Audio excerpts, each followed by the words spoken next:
when you don't have a defined role and everybody's in a lead role, that's when you have way too many chiefs and not enough Indians. That's right. We call it, in the restaurant industry, we say too many cooks in the kitchen. Exactly.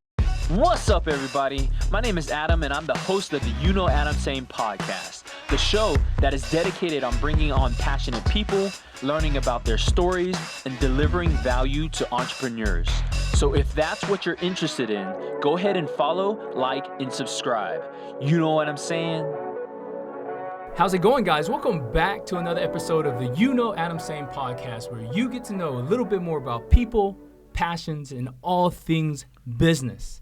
Today, sitting across the way, I have Elijah Crispell of Radd Rooster. Yes, sir. How you doing today? Radd Rooster. I want to get it one of these days. Yep. Welcome to the show. Thank you. It's a pleasure to be here. Thank you for inviting me. Absolutely. So before we get into it, let's hit them with a little, what is the slogan of Radd Rooster? Radd Rooster is the best shit ever. Yes. Because we believe in it and we want everybody else to also. That's a great slogan. Of course, you know, it's kind of jarring, especially with the cuss word in there, but tell me a little bit about what it is that you exactly do.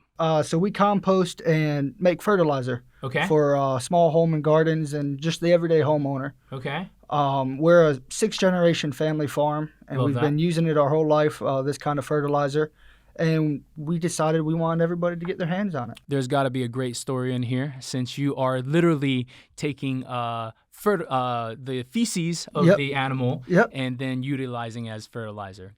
So I wanted to kind of like ask about, you know, where it all began. Where did it kind of like all start? All right. So like I said, we're 6 generations. So we've been farming for most of my life. I grew up around it. My family, we owned a chicken farm. We also farm hay and soybeans. Okay. So that's where it started on the family side. A few years back, we all got together and decided we wanted to farm in upstate New York. We were farming hemp for CBD oil. So you're not from Statesboro? Nope. Originally from upstate New York. When my family relocated, we came back down to Reidsville, Georgia. Okay. And then I moved over to Statesboro for school. That's great. That's great. So how long have you been in the Statesboro area? About 4 years altogether. Okay.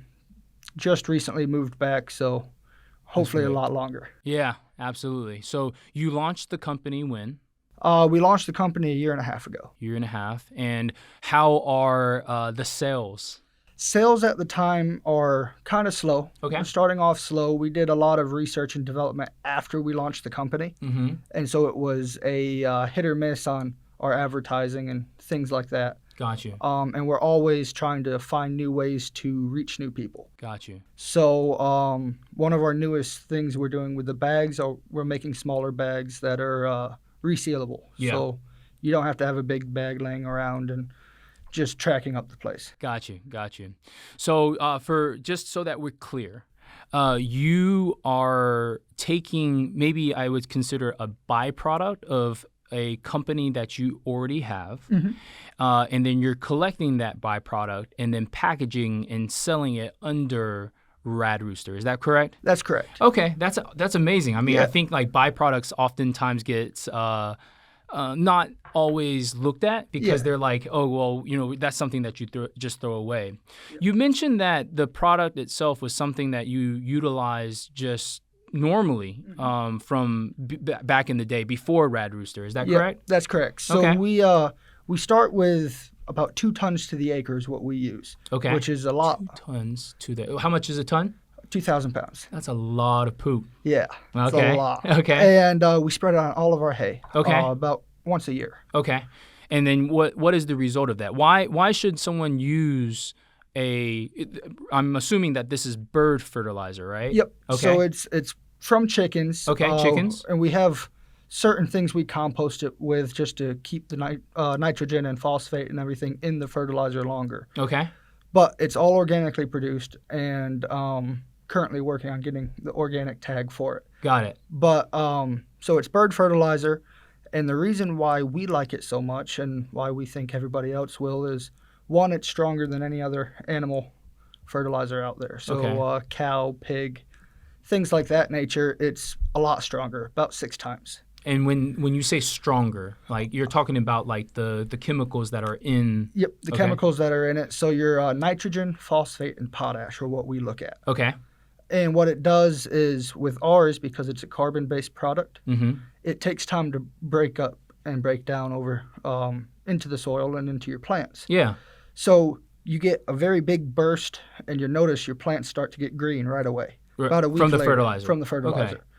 So about a week after you apply it, they're green up right away. But then it's constantly feeding your plant for 3 to 6 months afterwards, just as it breaks down into the soil. Got you. Now, you don't see this with other type of compost. Not as much, because what they do is as they're composting it, they bake it. It's the best way to get the smell down. Also, it's the best way to compost. What do you mean bake it? So a lot of larger industrial companies will send it through a machine that basically bakes it. It heats it up and causes it to compost faster. Got you. So what we do, instead of sacrificing on the product, we sacrifice on the time. Okay. We let the sun dry it out and compost it for us. We don't compost it quite as long as you would if you were putting it in a baker. But it keeps the smell up on that side a little bit more, but it keeps our product at 100% and always feeding the plant. So, the audience is very diverse, my listeners. Maybe they're not so familiar with, fertilizer just in general. All right. Why is it important to fertilize your plants? It's important, one, because your plants take nutrients from the soil. Okay. And because we farm so much, we believe we want the soil and the farms to be as good as when we first got there. Got you. For generations to come, we want the fields to be able to produce at their full yield, and we enjoy doing it. So we don't want it to stop. Yeah. So the fertilizer, number one, replenishes your soil. Okay. Takes it back to the standard of where it should be after your plants are there. Okay. Number two, you have better plants. Okay. Brighter, more healthy. For us, it increased our hay production by, I think, 5 bales to the acre. 5 bales to the acre. Yep. Okay. And our bales are 1,000-pound bales. So about 5,000 pounds an acre is what it increased for our production. That's amazing. Yep. So just by, setting this fertilizer down, you're going to get yield faster. Yep. You are going to get a healthier soil. And let's talk about houseplants, because my thing is I recently, for whatever reason, started, taking an interest in houseplants. Yeah. Do my houseplants also need fertilizer? Yes, 100%. Okay. Just one, they look better with it. Okay. A happy, healthy plant is always better. Got you. They won't wilt as often. Also, our fertilizer keeps moisture in the soil. Okay. So you won't have to water it as much. You'll notice that staying in the soil a little bit longer. Got it. So seems like there's a ton of value of utilizing chicken compost as opposed to any other type. Yep. But let's take it a little bit back to, I guess, the beginnings, right? You talked about a little bit about, 6 generations of farmers, but, tell me about your entrepreneurial journey. All right. So my entrepreneurial journey was, it started when I was first coming out of high school. Okay. My family, we've always been the family where you work for what you get. We never had an allowance, but we were paid an hourly wage. Okay. Yep. Yeah, even when you were in high school? Even when I was started out in middle school when I got my first job. I have to ask, are we following minimum wage here, or how is that calculated? Or taxes being taken out? Probably not.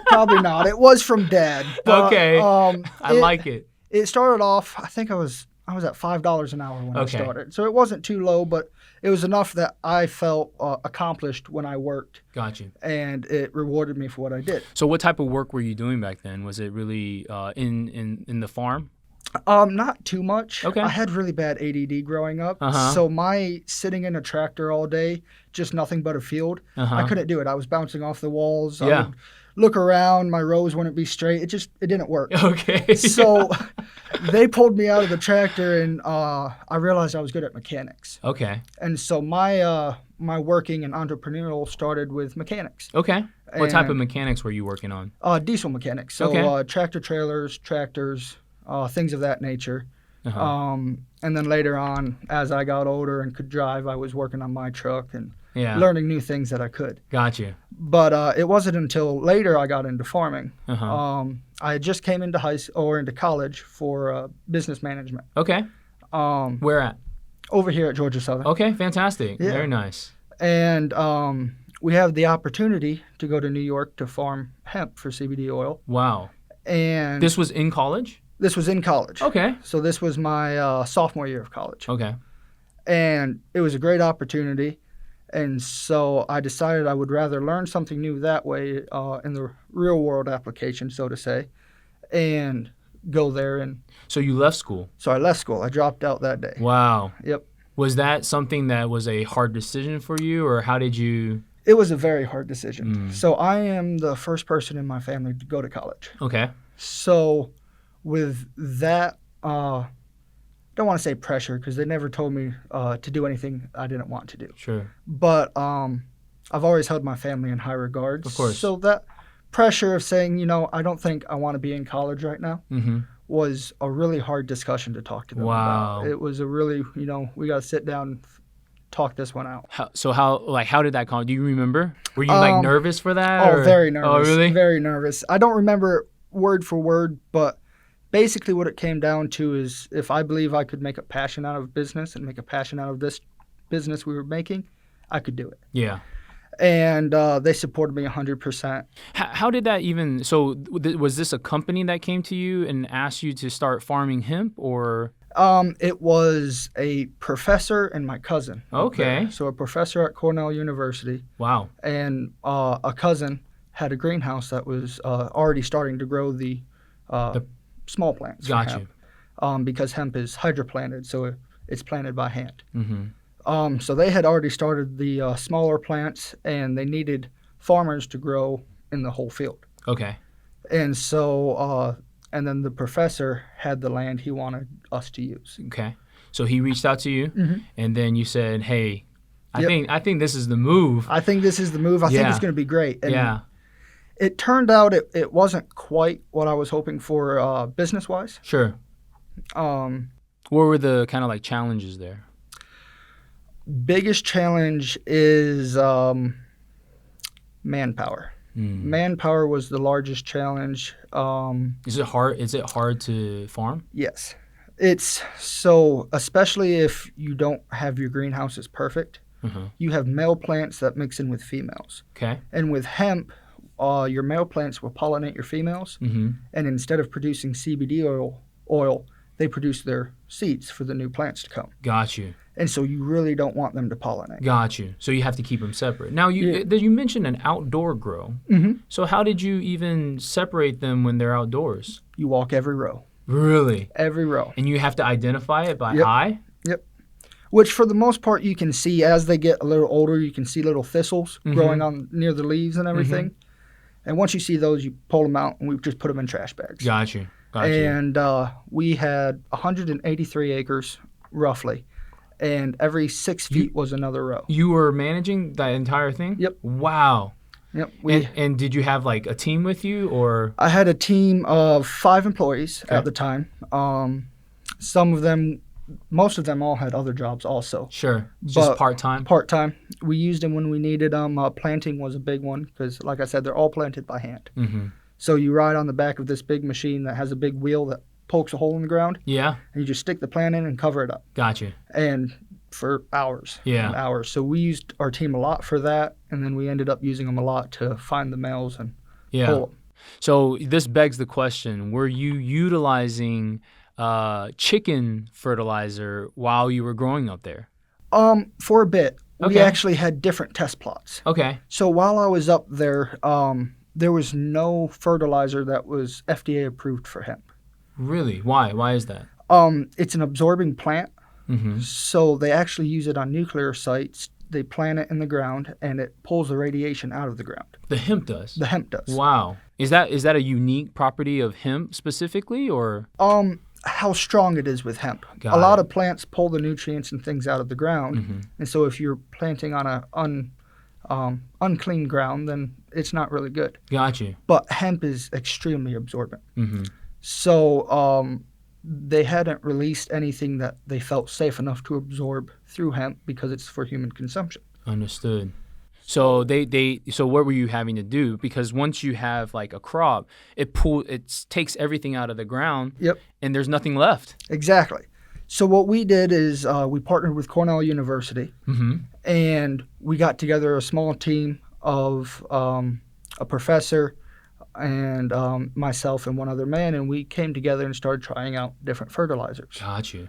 And chicken litter, of course, was one of them. We had a truckload up there that we used to mix in and use. And overall, we used pulverized fish, seaweed, potash, which was straight, so it was straight ash from a plant, and a few other things that we kind of just played around with for both foliage spray and through the root system. What did you find? So I didn't even know that you could use pulverized fish to put into as like nutrients for. I guess there's the nitrogen, right? Like there's that.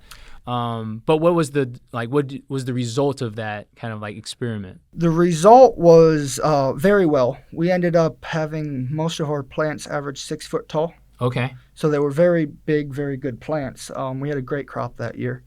From which fertilizer?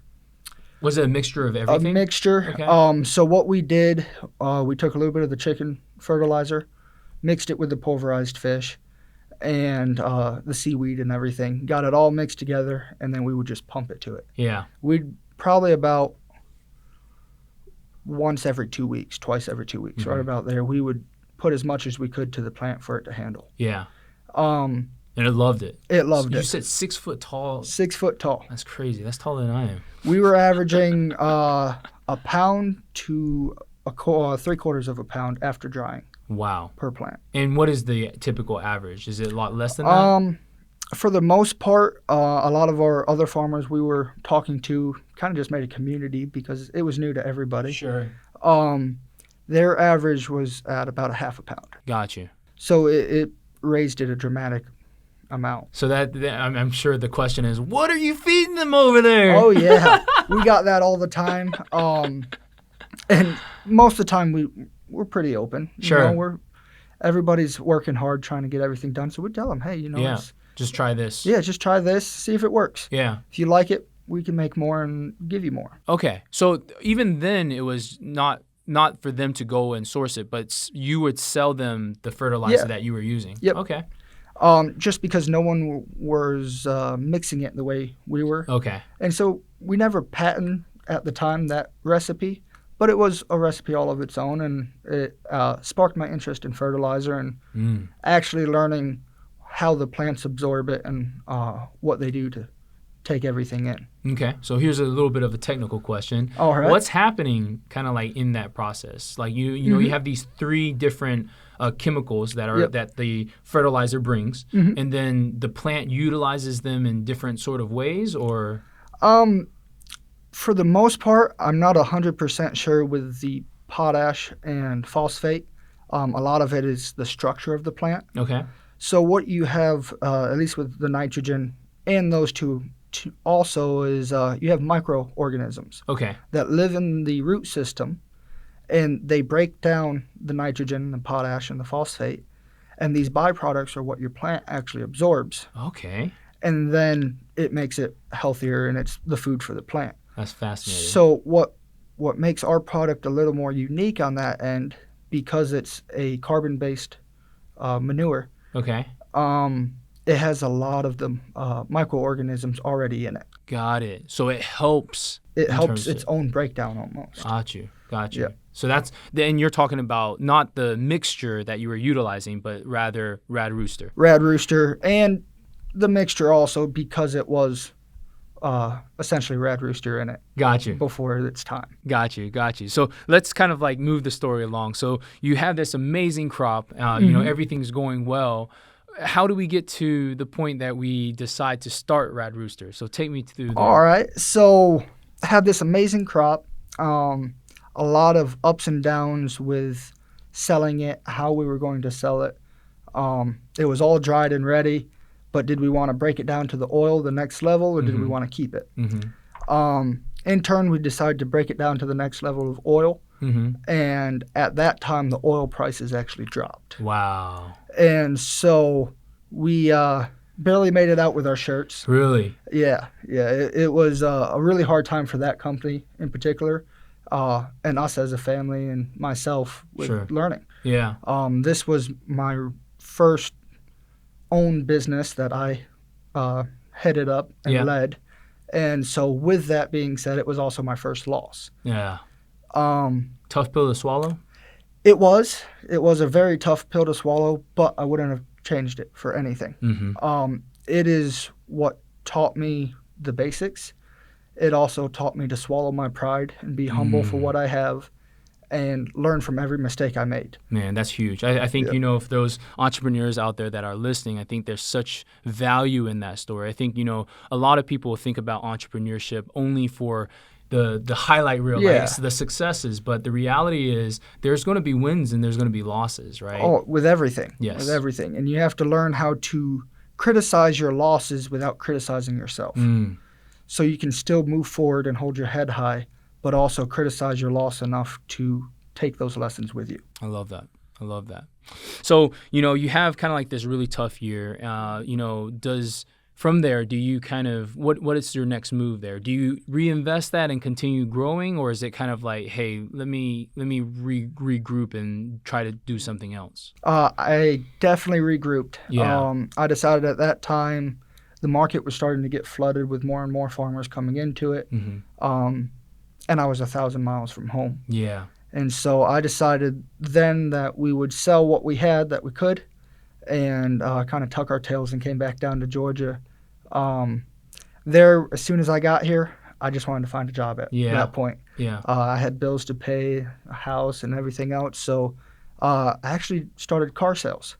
Okay. Yeah. Where'd you sell at? Over in Claxton, Georgia. Okay. It was at the time it was Durrance Lane Chevy, but now I believe it's Kyle Durrance Chevy. Okay. So I started, applied for car sales, went into the service department also, worked there. How was that? It was good. It was because good. Diesel, right? Like you know, like the engine and that sort of thing. Exactly. Okay. So for me, it was a no-brainer. Yeah. Just jump in, do what I know. They're a great company to work for. They were absolutely wonderful. What I didn't know, they were willing to teach. Yeah. And so kind of dived in with them. And one of those days, I was coming home from work, and I was like, I'm go visit my family and see what they're doing. And me, my dad, and my brother were all sitting in the shop, just kind of talking. When we talk, most of the time it's about business. We're all entrepreneurs. Love that. So our bonding time is talking business. Love that. And we were just kind of throwing ideas around, and Dad goes, we need to make some money for the farm. I said, I said, it'd be a good idea if you could just sell the litter, He goes, yeah, just sell the shit. Yeah. I said, it might work. He goes, that would be rad. And I kind of stopped. I was like, wait a minute. Radd Rooster. I said, that would be the name. Yeah. And he goes, no way. I said, yeah, that would work. I think we could bag it and sell it. And it started then. It was a little spark at the time, and then we kind of just dove in head first. Yeah. Before we even had the bags designed, all the research done, we had the bag line built. Yeah. So we kind of jumped ahead of the curve with our side of things because we got excited. Yeah. We built the whole bag line, had it ready to bag the litter before we were even done designing anything. Yeah. So then we kind of backtracked and started designing. And about 8 months went by, and we started bagging our first bag. Yeah. So before that happens, before we start diving into that, there was, I'm assuming that there's chicken farms already, right? Like there's chicken farms in the family, right? Yep. And because of that, I think, and you said that your family actually utilized the fertilizer for many, many years. Many years, yep. Just for your own crops? Yep. And it's pretty well known, especially where we're located, that you use chicken litter. It's just the best. It's just the best, and it's very abundant. We have Claxton Poultry over in Claxton, and that's who we grow for. Yeah. And we have a lot of farms with the Vidalia onions, and for us, hay. Sure. And so they're just well known. Everybody uses it. And they just use it in bulk. And so with that and with what we were using, we decided to cut back a little bit on our farm and then tweak it so you don't burn your plants on the everyday house plant. Because burning them. Yes. What does that mean? Burning them is when you overproduce nitrogen to it. Oh, you can do that. Oh, yeah. Man, I was about to take the fertilizer and just put it into all my house, but I can't do that. I wouldn't just pour it over the top. Okay. I would kind of measure it out a little bit.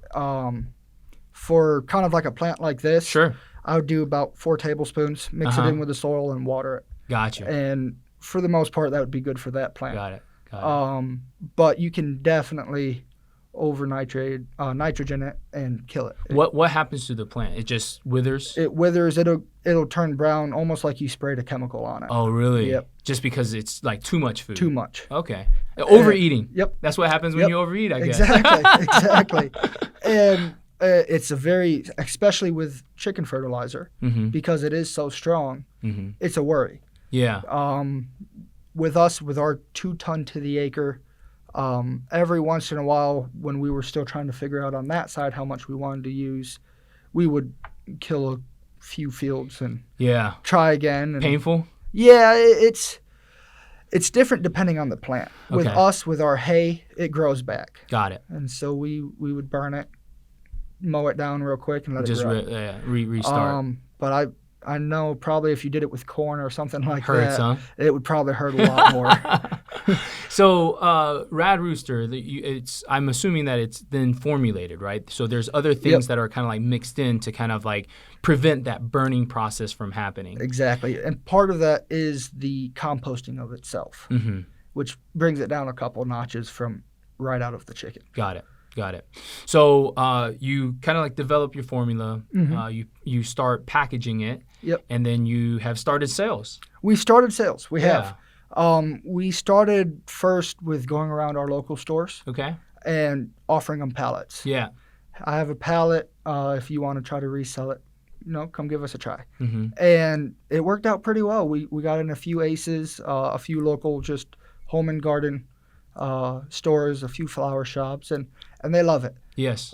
Better than other products on the market? Yes. Okay. Yes. Okay. So I have to ask why.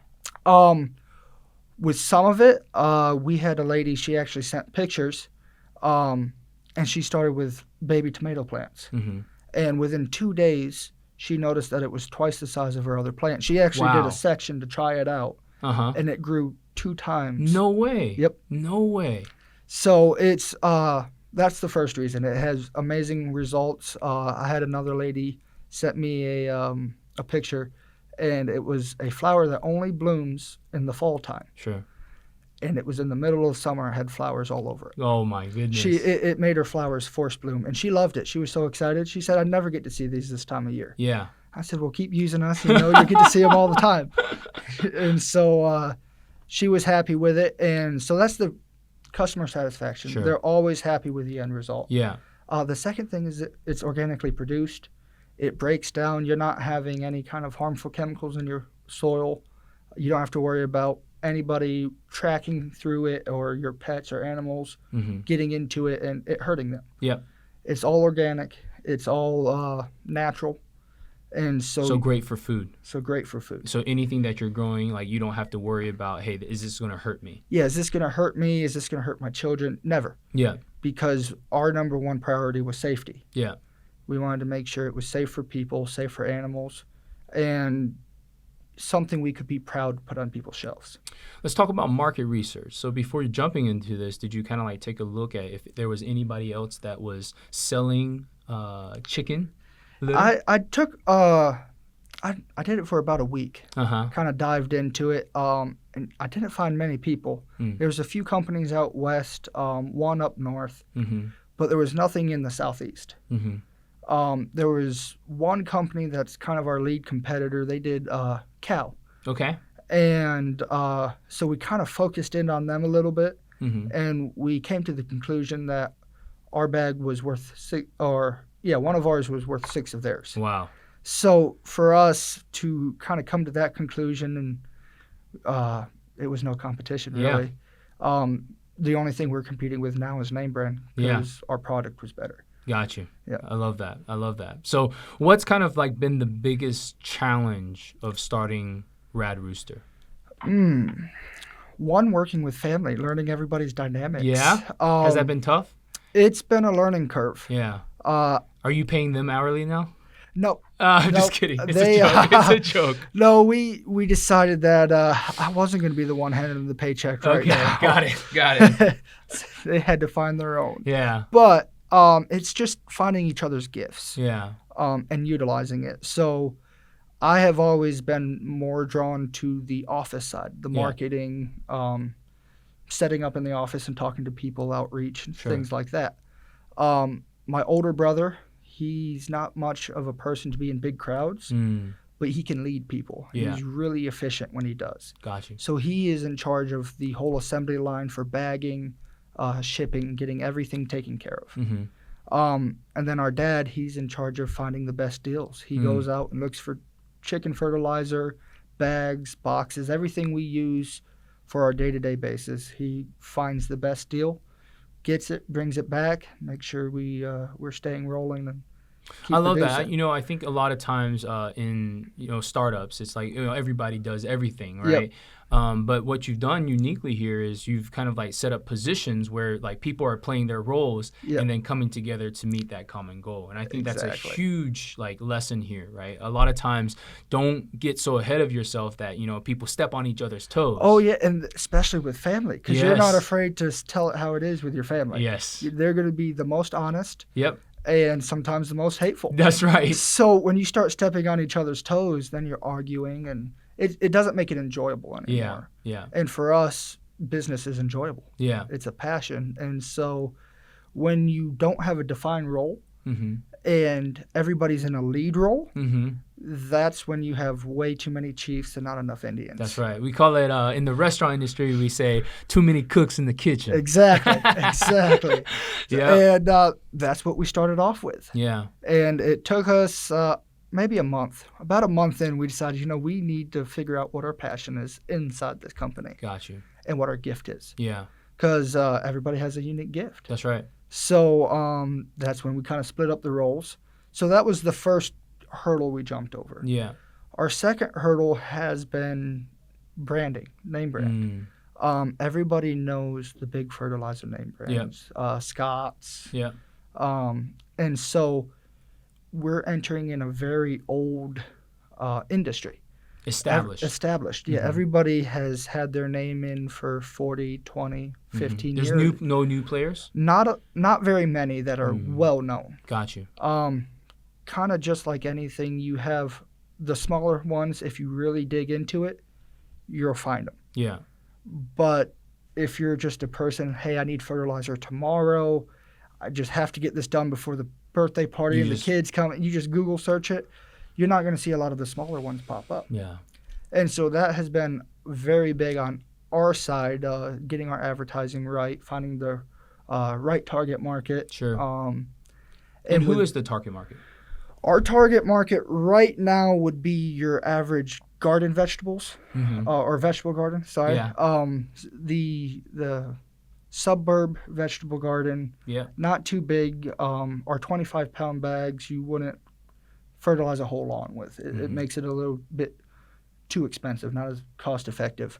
But if you have a 1-acre garden, a 2-acre garden, something like that, and you really want to make sure your plants are getting fed well and nothing harmful is going on it, that's our direct target right now. Got you. As we've done our research, we're bringing in the new phase of bags, which will set up new target markets. Yeah.